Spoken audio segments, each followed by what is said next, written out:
Hello, everyone, and welcome back to your haunted neighborhood, where memories linger like fog and the past never stays dead.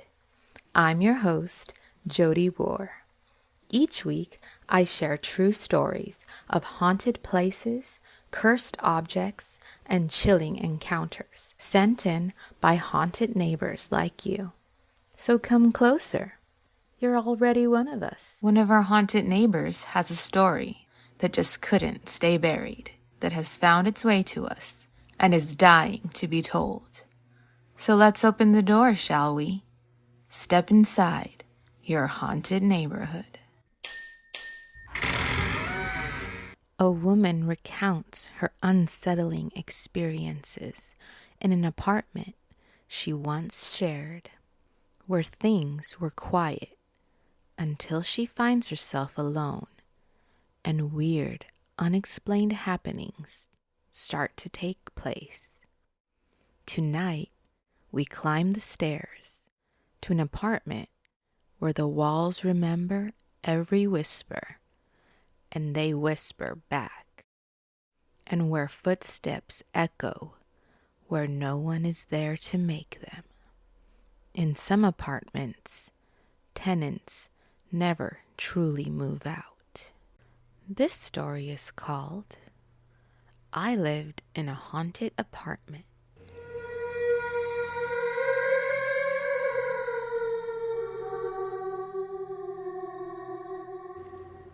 I had lived in this apartment for a total of 3 years. For the first year and a half, I had lived there with my ex-husband. My best friend found the apartment for me. Her sister was breaking her lease and was looking for someone to take it over. I was desperate to move out of my husband's mom's house and for us to finally have our own place. And so we decided to take the lease.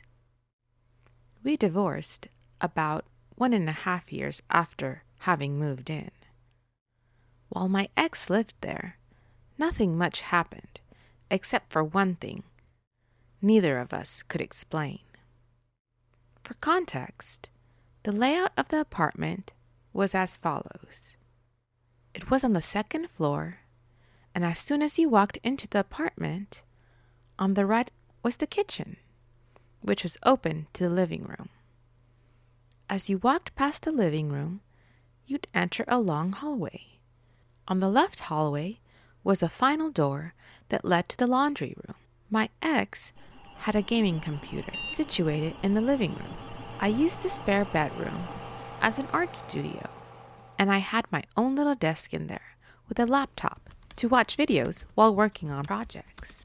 My ex taught me proper computer etiquette, and so I always made sure I shut my computer down and didn't just leave it on constantly.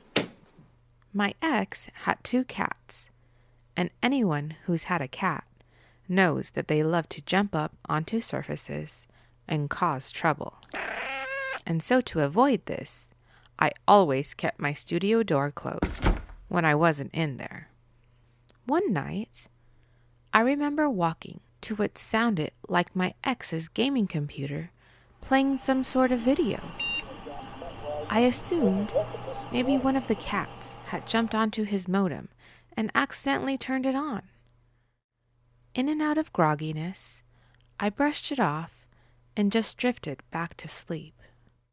However, upon my ex having woken up for work early in the morning, I realized it had been my laptop that had been turned on, because I realized he was going into my studio to turn it off. I immediately felt a ping of anxiety go through my chest, because I really had no idea how that computer could possibly be on. And on top of that, playing a video. First of all, you needed to enter a passcode for the computer.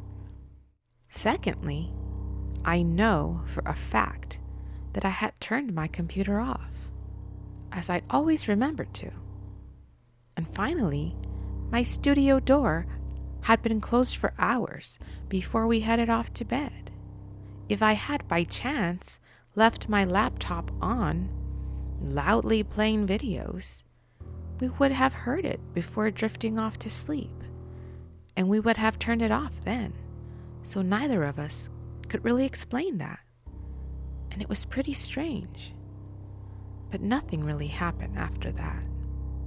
And so we just kind of forgot about it and thought maybe my computer was somehow acting up. However, once we divorced and my ex moved out, this was when things really started to get crazy. My ex took his cats with him, and so it was just me and my dog at the apartment. Just for future context, my dog always slept in the bedroom with me. She never slept out in the living room through the night. I always got the creepy feeling that I was being watched. I never felt 100% at ease while living there alone.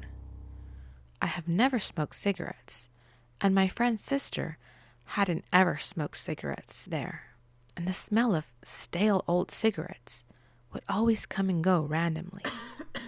Normally, I would smell it in the laundry room, but sometimes I'd smell it as soon as I'd walk in the door or in the hallway. I could never explain where the smell was coming from. The hallway in the apartment always felt incredibly creepy. My friend told me that every time she came over while her sister had lived there, the hallway always gave her the creeps too. But her sister had lived there for 10 years and swears she had never experienced anything there. After 6 months after the divorce, I started dating my current boyfriend. Sometimes he would spend a couple nights over at the apartment with me because, quite frankly, I really didn't like being there alone. And he didn't like the idea of me being there alone either. Things had been happening that honestly had me wondering if someone was secretly living in my apartment. I lived in a really bad area and thought maybe someone had snuck in. I didn't really have any other explanation. I'd hear things rattling around in the kitchen at night while laying in bed. The most terrifying thing happened while I was in bed alone. I have a Great Dane, and she sleeps on her own futon bed, which sat at the foot of my bed. She is super laid back, and when she's asleep, she's out. Nothing's waking her up, especially in the middle of the night while we're both asleep. Well, on this specific night, I woke up to her growling at something. She never does this, just randomly in the middle of the night. It was about 2 a.m. She was looking directly into the hallway, and she was super alert, sitting up and baring her teeth. I've literally never seen her do that before. That alone scared me. So I shushed her so I could try to listen. And when she was quiet, I heard the creaking and shuffling of footsteps coming down the hallway from the living room towards my door. I was absolutely shaken with fear. I was fully believing that someone was in my apartment. My heart was pounding out of my chest. I was so terrified, I slowly climbed out of bed and grabbed my pistol, which was under my bed. I listened a little more and heard the footsteps proceeding closer, and my dog continued growling. I walked towards my doorway. The door was open, and I hate to say that I fully expected to see someone in my hallway. The person who I suspected had been living in my apartment secretly for months. But as I turned around my doorway, there was absolutely nothing. I was relieved for a minute, but then it hit me to check the rest of the apartment. After finding nothing, I made sure all my windows and front door was locked. They all already were. I think it goes without saying, I had quite a lot of trouble sleeping the rest of the night. My boyfriend didn't experience near as much as I did, but he believes me and has had some experiences of his own. Randomly waking up in an absolute panic in the middle of the night for no reason, with the feeling of absolute dread, like something is in the room with you. It all came full circle when one night I heard what sounded like the silverware drawer opening suddenly and then slamming shut while in the bed with my boyfriend. I didn't even get up to check and see what it was. At this point, we were really just trying to ignore everything. However, that morning, I was going down to the first floor to get my mail. I lived above a restaurant, and I was friendly with the owner, but we never really spoke much. I happened to run into him, and we started small talk, and I told him I was moving. He said, "Wow, really?" And then he asked if I had ever experienced anything while living there. At first, I thought he meant just with people in the alley harassing me. And I said, "Well, sure, people go through my trash sometimes." And he stopped me and said, "No, I mean, things you can't explain happening in the apartment." And my face went white. And I told him, as a matter of fact, yes. And I asked why he was wondering. He told me that he had customers and employees who had experienced things, and that they had seen apparitions in the restaurant. He said he had experienced things like cans of food flying off the shelves, and just the really heavy, eerie feeling of being watched. He also told me that apparently the tenant who had previously lived in the apartment, which was in the same building as mine, in the front, had mentioned to him that he had used a Ouija board in his apartment once. The owner of the restaurant had a self-proclaimed medium come to get a reading of the building. She said she felt energy vortexes in its basement.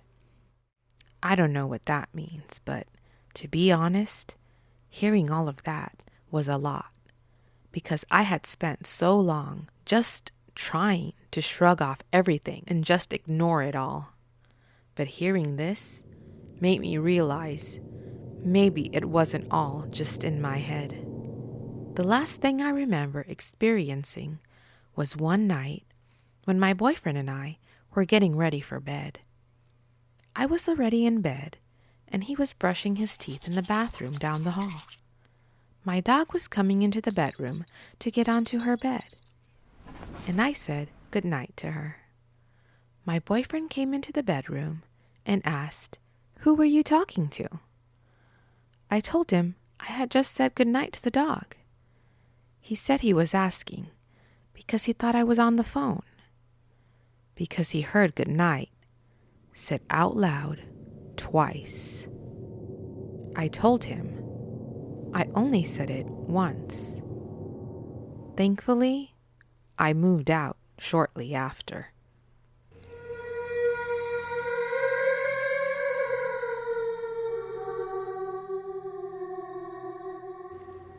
And there it is, another unsettling little tale of Your Haunted Neighborhood. The street lamp led us to the end. Let's talk about the thing that lingered after the footsteps stopped. This story really haunted me. Not because it starts off intense, but because it builds up slowly. It's kind of quiet at the beginning, and then it slowly creeps in with all the hauntings. What really stood out to me was how it's a subtle beginning with just the laptop mysteriously turning on, how it was behind a closed door. It's such a small thing, but somehow that's what makes it worse. It's almost too subtle to be dramatic, and then it makes it feel even more real. And then things escalate, and the smell of stale cigarette smoke, and the strange noises in the night, the feeling of being watched. And then when the dog reacts, that's when something you just can't rationalize anymore.